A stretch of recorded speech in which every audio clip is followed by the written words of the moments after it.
Jesus walks on water, a night that changed everything.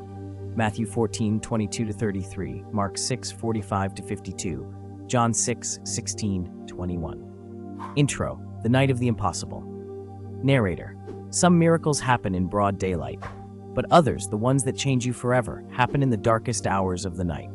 Tonight, we step into a storm that revealed Jesus' true identity and the fragile faith of his closest followers. This is the night Jesus walked on water. Scene 1. The send-off. Right after feeding more than 5,000 people with just 5 loaves and 2 fish, Jesus sends his disciples ahead of him across the Sea of Galilee. Matthew 14:22. The crowds are still buzzing with excitement, but Jesus slips away, not to rest, not to celebrate, but to pray alone on a mountainside. The disciples push off into the water, not knowing the storm waiting for them. Scene 2. The storm builds. Night falls. The wind rises. The waves begin to swell. Mark tells us the wind was against 648. Every stroke of the oars feels like pushing against a wall. Hours pass. The disciples are soaked, exhausted, and terrified. John says they had only gone 3 or 4 miles, John 6:19, barely halfway.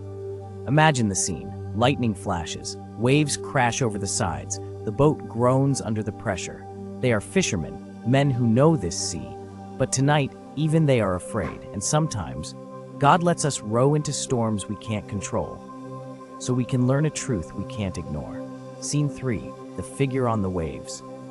Then, in the darkest part of the night, between 3 and 6 a.m., something appears on the water.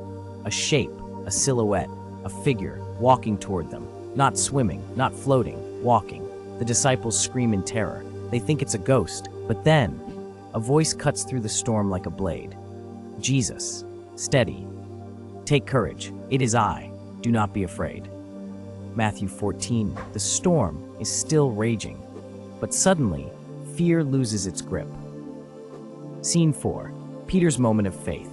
Narrator Peter, always the first to speak, the first to move, calls out through the wind. Peter, Lord, if it's really you, tell me to come to you on the water. Jesus answers with one word, come. Peter steps out of the boat. His foot touches the water, but it holds him. He takes a step, then another. He is walking on the very waves that threaten to kill him. But then, he notices the wind, the roar of the storm, the size of the waves. Fear returns, his faith wavers, and he begins to sink. Peter, Lord, save me. Immediately, not after a pause, not after a lesson, immediately Jesus grabs him. Jesus, you have little faith. Why did you doubt? Matthew 14:31. This wasn't a rebuke, it was a reminder. Peter didn't fail because he sank. He failed because he looked away. Scene 5. The calm after the cry. Jesus pulls Peter up, and together they step into the boat. The moment Jesus enters, the wind stops, the waves settle, the storm obeys. John adds a stunning detail. Immediately, the boat reached the shore where they were heading. Jesus doesn't just calm storms, he carries you through them and brings you exactly where you were meant to be. Scene 6. The revelation. The disciples fall to their knees. Disciples, truly, you are the Son of God. Matthew 14:33. They had seen miracles before, but this one was different. This wasn't just power, this was identity. This was Jesus revealing himself,